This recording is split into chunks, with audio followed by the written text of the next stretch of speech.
Buenos días. Básicamente lo que vamos a ver hoy es este tema de regulación emocional en los comportamientos repetitivos centrados en el cuerpo. Una de las cosas que tenemos que recordar es que estos comportamientos básicamente son un grupo de conductas que son destructivas, que no son funcionales, que van dirigidas al cuerpo, que son repetitivas. Las personas que las llegan a tener no las desean tener y tienen como objetivo básicamente remover ciertos anexos del cuerpo, ya sea cabello, vello corporal, uñas, costras, piel. Y una de las cosas que pasa específicamente con estas conductas es que las personas que las tienen pierden el control sobre ellas y además tienen una serie de consecuencias físicas y psicológicas en los pacientes. Algo que es bien importante y desde hace unos años fueron también incluidas dentro de el manual diagnóstico que utilizamos específicamente para no como tal evaluar pacientes, sino para que en todo el mundo estemos hablando el mismo idioma y estemos básicamente viendo los mismos síntomas, que ninguno de nosotros vea o analice pacientes, sobre todo para fines de investigación, que no tengan que ver con esto.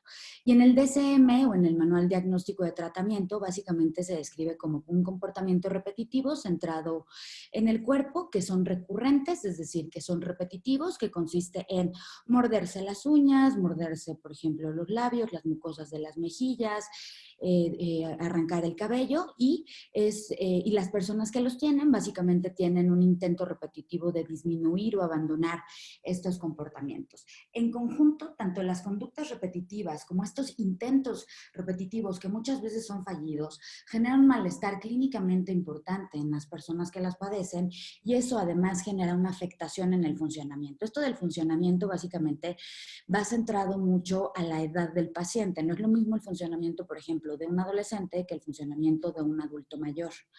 En áreas de funcionamiento se refiere a las actividades que hace a lo largo de su vida, actividades profesionales, académicas, familiares, sociales, de pareja, si es que tiene, y demás. Se consideran tres tipos o tres diagnósticos dentro de este grupo de conductas repetitivas centradas en el cuerpo. Básicamente lo que antes se conocía como tricotilomanía, que hoy se conoce como trastorno por arrancamiento del cabello, el diagnóstico que se conocía previamente como escoriación psicógena o skin picking, pero que hoy en día se conoce como escoriación de la piel, y la famosa onicofagia.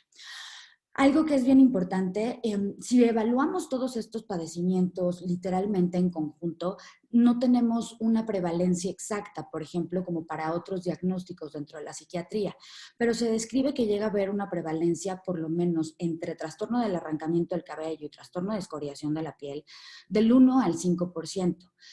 Pero hace como 1 o 2 años, un investigador se dedicó específicamente a ver en una muestra de estudiantes cuál era la prevalencia de las conductas o los comportamientos repetitivos centrados en el cuerpo y describió en esa muestra, cumpliendo diagnósticos del famoso manual de diagnóstico, que era del 12% en una población estudiantil. Tiene 2 picos de presentación, pero comúnmente lo llegamos a ver un tanto más en los pacientes, sobre todo en la consulta, un tanto más en la adolescencia temprana. Y tiene una prevalencia un tanto más comúnmente en mujeres en comparación de hombres. Algo que es bien importante en este sentido, sobre todo clínicamente, y esto lo vamos a ir viendo un tanto más adelante, relacionado específicamente con el tema, es que las conductas repetitivas centradas en el cuerpo básicamente son de 2 tipos. Un tipo automático, ¿qué significa eso? En donde la conducta, la persona que la realiza, una de las cosas es que no se percata del inicio de la realización de la conducta. Esto básicamente es un tanto más promovido por actividades sedentarias, actividades, por ejemplo, en tiempo libre o en tiempo de ocio, actividades sedentarias como que ver la tele, a lo mejor estar hablando por teléfono en la cama y demás. Y el otro tipo que tiene o que existe básicamente es el tipo focalizado. En el tipo focalizado, la conducta dirigida al cuerpo, una de las cosas es que el individuo la realiza presentando una cierta atención o una cierta conciencia de la misma. En muchas ocasiones se asocia a una urgencia, a un impulso, a una necesidad o a una tensión de realizar la conducta y o a un pensamiento relacionado con realizar la conducta.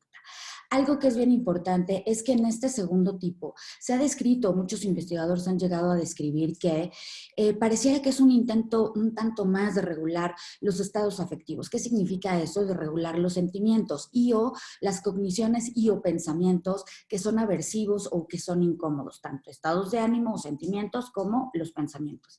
Clínicamente en los pacientes básicamente vemos los dos tipos, tanto el automático como el focalizado. Y precisamente y derivado también un tanto de esto, tenemos que tocar este punto de qué es lo que causa esta serie de conductas o comportamientos repetitivos que van hacia el cuerpo.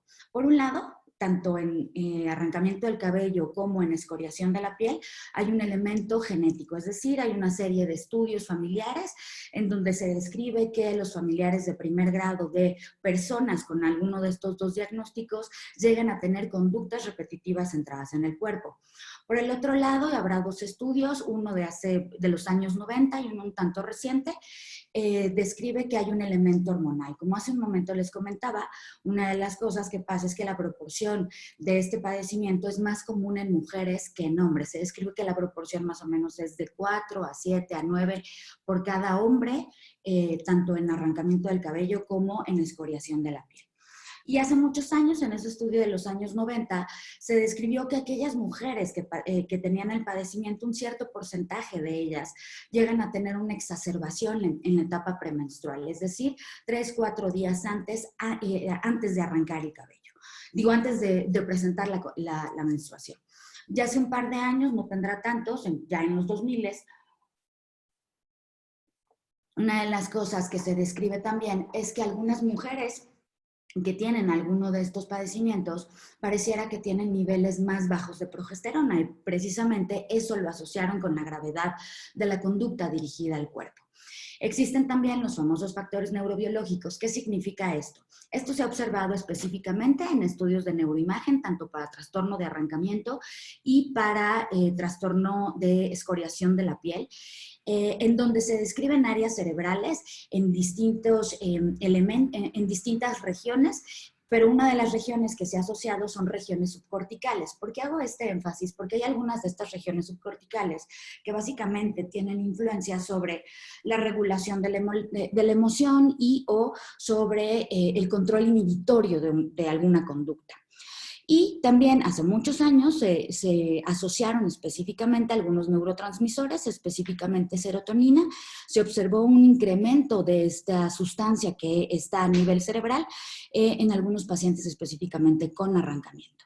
Sin embargo, y aquí en este punto es bien importante subrayar el elemento psicológico. Y el elemento psicológico básicamente me refiero a las estrategias o a las herramientas que cada persona llega a tener para afrontar, para lidiar con las situaciones. Un ejemplo claro es la situación que hoy en día estamos viviendo.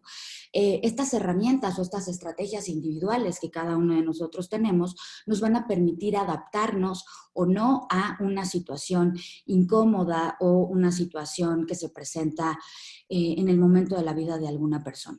Y junto con esto también, dentro de estas estrategias de afrontamiento, va a venir este elemento de la regulación emocional. Y hablando específicamente de regulación emocional o tocando este elemento, no podemos dejar de lado este famoso modelo de comprensión conductual que abordaría específicamente la parte de los factores psicológicos.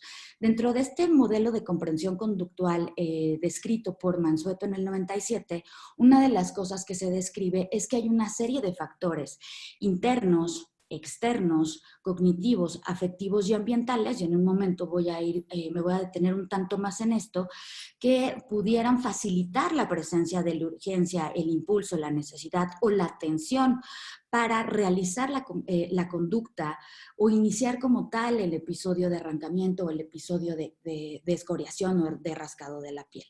Pero una de las cosas que pasa precisamente también con estas conductas o estos comportamientos que van repetidos hacia el cuerpo es que también funcionarían un tanto como un reforzador, ya sea un reforzador positivo o un reforzador negativo. Un reforzador a nivel sensorial, un reforzador a nivel afectivo y cognitivo. ¿Qué significa eso? Un ejemplo, a lo mejor claro. Hace rato o hace un momento les comentaba que existían dos tipos de arrancamiento, uno focalizado y uno automatizado. El focalizado básicamente es el que más se ha relacionado con la emoción. Si una persona llega a tener, por ejemplo, una vivencia o una experiencia que en sí misma le genere alguna emoción aversiva o alguna emoción incómoda, eso puede generar como tal la presencia específicamente de esta urgencia o este impulso. Y al mismo tiempo eso va a llegar a detonar el comportamiento. Pero si este comportamiento en el momento de la realización, al inicio o durante la realización del mismo, hace que la emoción que se generó incómoda inicialmente hace que se presente o que la persona experimente un relief, una de las cosas que va a condicionar es como un feedback, un loop en el cual literalmente la conducta se queda dentro de la persona o la persona la va integrando poco a poco como algo que me quita lo que me incomoda. Y para cada uno de estos factores pudiera funcionar un tanto así en esta parte del reforzamiento positivo o negativo. Pero también no podemos dejar de lado esta parte del modelo SCAMP, ¿no? Se llama modelo SCAMP básicamente por sus siglas y tiene que ver con cada uno de estos factores que acabo de mencionar. La parte de la S tiene que ver con el elemento sensorial, es decir, las personas o algunas de las personas llegan a tener sensaciones, ya sea en el cuero cabelludo y o en la piel, que funcionan como detonantes. Cuando realiza la conducta la persona, pudiera llegar a sentir un alivio de la sensación como tal. Y eso también la persona lo puede integrar un tanto como un reforzador negativo y en consecuencia perpetuar y mantener esta serie de conductas. Dentro de la cognición básicamente se refiere a los pensamientos y las ideas que se relacionan con las conductas repetitivas centradas en el cuerpo. La parte afectiva, que es la que nos atañe en este momento, tiene que ver con emociones. Y emociones diversas, ansiedad, aburrimiento, entre otras. La parte motora tiene que ver con estos hábitos que pueden predisponer a las conductas repetitivas centradas en el cuerpo, específicamente, por ejemplo, jugar con el cabello o qué postura a lo mejor yo estoy teniendo previo a o durante de la realización de la conducta. Y finalmente la P, evidentemente ahí no puede venir como una traducción exacta, se refiere a places, pero que tiene que ver con el medio ambiente. El escenario, la situación, el lugar, que promueven o en donde realiza como tal la persona la conducta repetitiva centrada en el cuerpo, el arrancamiento o la escoriación de la piel. Pero nos vamos a centrar un tanto más en esta parte de los factores afectivos y o de las emociones y o sentimientos. Uno de los temas que tenemos que tocar específicamente es este elemento de la regulación emocional. ¿Qué significa eso? Hay muchísimas definiciones sobre lo que es la regulación emocional, pero esta definición a mí particularmente me gusta sobre todo por el tema que estamos tocando y describe que este elemento o este concepto básicamente es la habilidad de experimentar, diferenciar entre las distintas emociones y responder de una manera espontánea a estas diversas experiencias emocionales que existen que tiene que ver con que las manejemos. Pero para eso se requiere una serie de elementos o están incluidos una serie de elementos, como cuál, desde monitorizar lo que siento. Y una de las cosas que para ello también es necesario es que yo me permita experimentar el sentimiento o la emoción que estoy teniendo. Pero al mismo tiempo, una de las cosas es que cuando yo siento esta emoción o siento este sentimiento, también tendría que venir, y el verbo es el que uso, tendría, porque no necesariamente viene, porque muchas de las emociones en ocasiones se experimentan como algo incómodo, es que debería de venir una aceptación. Y eso, en un momento determinado, en conjunto, nos podría llevar a una modificación o una modulación de la regulación emocional. Sin embargo, ¿qué pasa? Hay muchas personas que lo que intentan hacer, derivado de la incomodidad de la emoción que llegan a experimentar, es que las intentan controlar.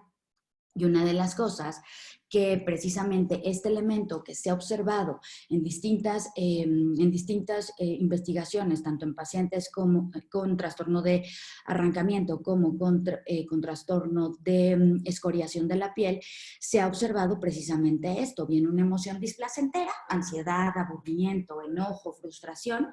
Eso funciona un tanto como detonador de la conducta dirigida al cuerpo, ya sea el arrancamiento y la escoriación de la piel, el rascado de la piel, y la conducta en sí misma genera una modulación de la emoción displacentera. En otras palabras, ¿qué significa esto? Yo me siento aburrida, yo me siento frustrada, yo me siento a lo mejor enojada o ansiosa o con estrés. Eso al mismo tiempo me lleva a realizar la conducta de arrancamiento o la conducta de rascado, y durante el inicio y el realizar la conducta, a lo mejor la emoción que yo experimentaba inicialmente la siento posteriormente o siento un alivio o un relief de la emoción per se. Y entonces eso condiciona específicamente que se vaya dando como un feedback negativo, evidentemente, porque se va reforzando una experiencia. Mi mente va aprendiendo que a partir de la conducta puedo regular, puedo evitar, puedo dejar de sentirme incómoda emocionalmente. Y en consecuencia es una de las variables que se ha propuesto también como no nada más un inicio de las conductas o de los trastornos de arrancamiento y escoriación, sino también como una variable perpetuadora o de mantenimiento. Y esto, en consecuencia, lo que les mencionaba hace un momento, ¿no? Durante los episodios de estas conductas, ya sea de arrancamiento o escoriación, una de las cosas que se ha observado en distintas investigaciones es una disminución de la tensión, de la ansiedad, de la frustración posterior al episodio de la conducta dirigida al cuerpo. Pero a lo mejor una de las cosas es que durante el episodio y momentos un tanto después viene una disminución de estas emociones. Pero muchas pacientes, una de las cosas que experimentan también es una culpa y una vergüenza. Entonces, funcionaría como un reforzador negativo, o algunos investigadores se preguntan específicamente por qué, a pesar de que las pacientes experimentan esto, continúan literalmente realizando esta serie de conductas. Y tiene que ver por un tanto, o lo que proponen es precisamente lo que les comentaba. Durante la realización de la conducta experimentan un alivio y eso pareciera que también es lo que mantiene. Las emociones más relacionadas tanto con las conductas de arrancamiento como con las conductas de escoriación o rascado, primordialmente son la tensión, la ansiedad, el aburrimiento y la frustración. No quiere decir que sean las únicas. Muchas pacientes llegan a experimentar algunas otras, pero en los estudios que se han hecho en relación a cuáles son las emociones que se presentan primordialmente antes o durante la realización, primordialmente son estas, aunque también se han descrito algunas otras.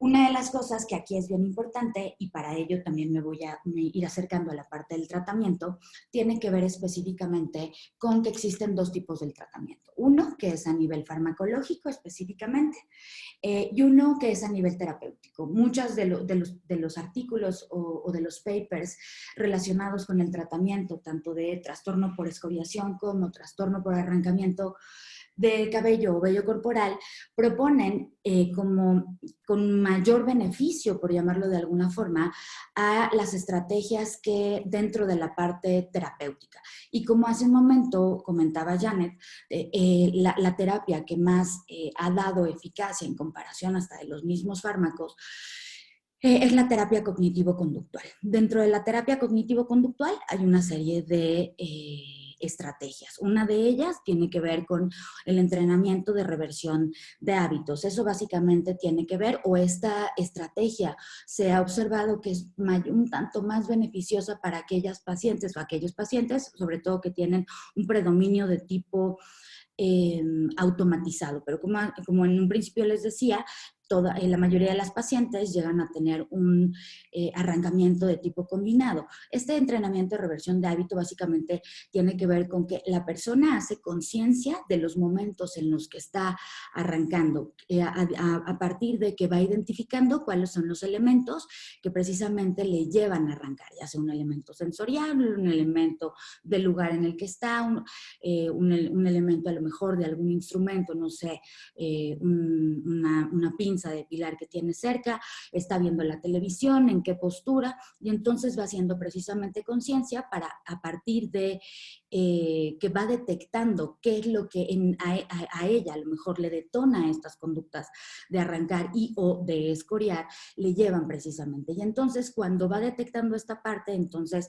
una de las cosas es que hace como una suplantación, por llamarlo de alguna manera, de la conducta. Viene también esta terapia de comprensión conductual que tiene que ver con este modelo que veíamos hace un tanto, al que voy a ir un tanto más adelante, pero estas últimas tres terapias, o específicamente estrategias, mejor dicho, dentro de estas tres terapias, últimas tres terapias, tienen elementos en donde a las pacientes se les puede enseñar, por llamarlo de alguna manera, o pueden adquirir específicamente elementos para qué hacer con la emoción. Y sobre todo aquellas que literalmente esta parte de la emoción les está afectando un tanto la evolución del padecimiento. Me ha tocado ver pacientes que, o me recuerdo de alguna de mis pacientes, que la parte focalizada, de la parte automatizada, literalmente cuando empezó a hacer conciencia o tener, detectar estos elementos de en qué momento arrancaba, no sé, cuando estaba estudiando, cuando estaba a lo mejor en la cama, cuando estaba en el escritorio o en el sillón de la sala de televisión, con las manos cerca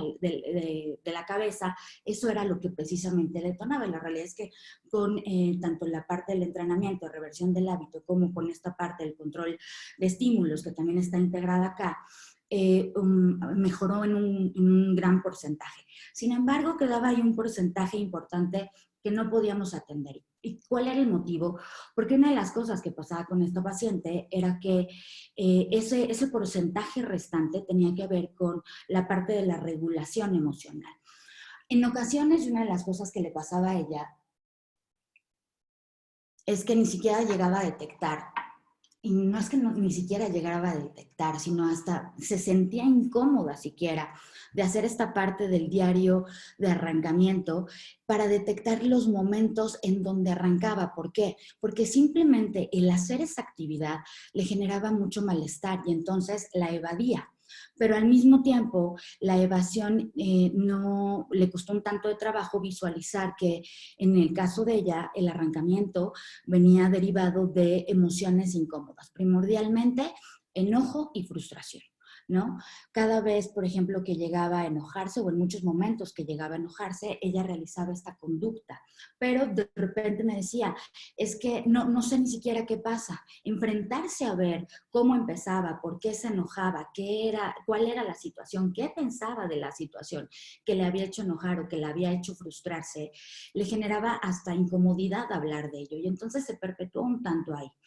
Una de las cosas que se ha reportado, sobre todo a lo mejor en los últimos años, es que la adición de estrategias localizadas en la parte de la terapia de aceptación y compromiso, la terapia de aceptación mejorada y la terapia dialéctica conductual, pareciera que pudiera beneficiar lo que ya se había descrito en relación a el entrenamiento de reversión de hábitos, esta terapia de comprensión conductual y básicamente el control de estímulos. La terapia de aceptación y compromiso, básicamente, como hace un momento les decía, muchas personas en este intento de no sentirme mal, porque sentirme triste, sentirme enojada, sentirme frustrada, se siente feo.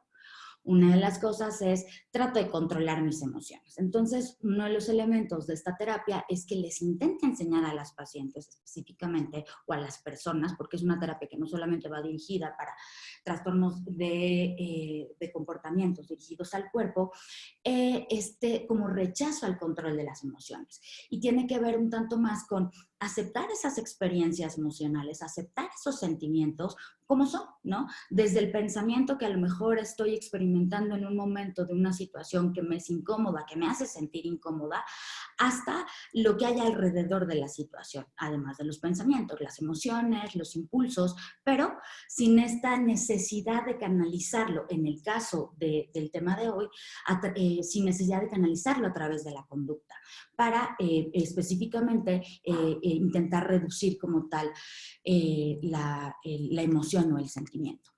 En esta terapia de aceptación y compromiso mejorada, básicamente es lo mismo, pero se integran otros dos de los elementos que han demostrado eficacia para el manejo del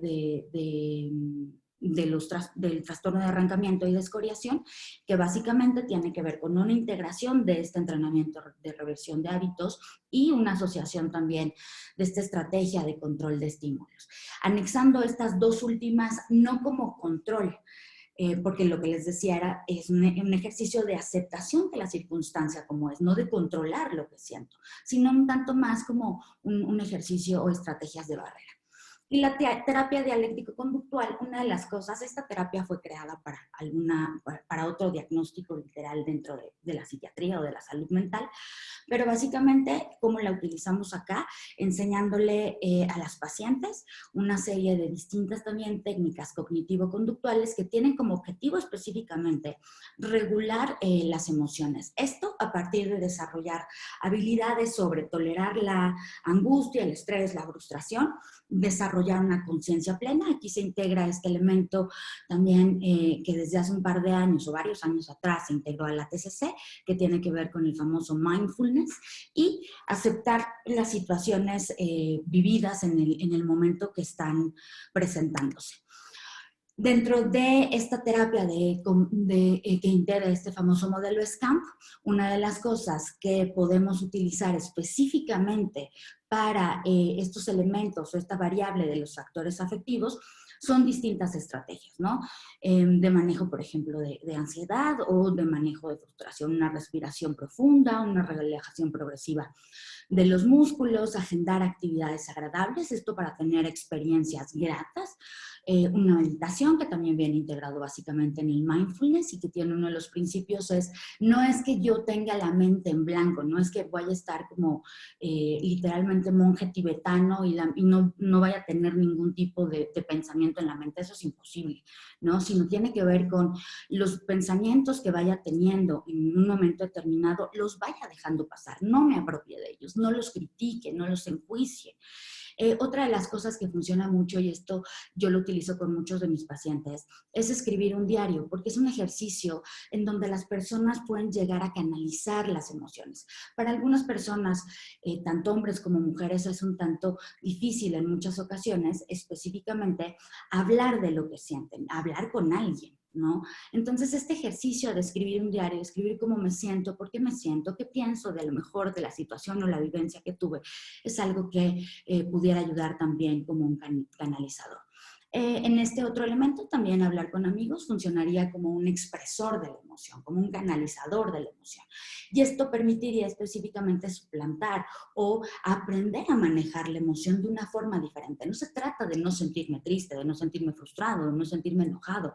Se trata de aceptar que me siento así, pero no intentar controlarlo, sino buscar otra alternativa en la que me permita específicamente expresar esta emoción de una manera diferente, de una manera funcional, que no vaya dirigida a la piel o que no vaya a dirigir específicamente al cuero cabelludo o alguna otra área en donde a lo mejor la persona realice el arrancamiento. Este ejercicio de aceptación que viene integrada también tanto en la terapia de aceptación de compromiso como en la dialéctico-conductual. Y aquí sí pongo un elemento farmacológico, no como tal de conducta, no como tal como estrategia para el manejo de la conducta repetitiva. Sabemos que la serotonina, dentro de las funciones que tiene la serotonina, les recuerdo, es un neurotransmisor o es una sustancia que está a nivel cerebral, tiene distintas funciones. Una de las funciones que tiene es que regula el estado de ánimo, tiene que ver con los sentimientos. Y algo que promueve o que sí se ha observado, esto no directamente en los trastornos de conducta, sino en general dentro de la salud mental, es que puede tener una regulación del estado de ánimo de las personas. Entonces, pudiéramos a lo mejor en algún momento adicionarlo específicamente para eso. Y por mi parte sería todo. No sé si tengan alguna duda, alguna pregunta, si quieres hacer algún comentario, Janet. Muchas gracias, Denise. Qué Hola. contenta estoy de escuchar esta plática. Obviamente se te agradece muchísimo, pero quisiera mencionar que es muy importante haber escuchado esta plática, posiblemente después de la que escuchamos la semana pasada, que era realmente un testimonio de una persona con arrancamiento de cabello, y que la próxima plática va a ser de un psiquiatra que es amigo de Denise, que nos va a hablar de los fármacos. Entonces, la forma en que se han ido dando los temas de los webinars ha sido un poquito fortuito y coincidental. No sé, la verdad es que no se planearon de esta forma, sino que fueron cayendo, pero van en un orden muy bueno porque esta explicación en este momento es extraordinaria porque realmente en los otros nadie nos había explicado de manera tan puntual qué son las conductas y la parte tan técnica, ¿no? Entonces, bueno, se te agradece mucho. Me gustó muchísimo esta plática. Espero que a todos ustedes también. Y bueno, quería agradecerles nuevamente por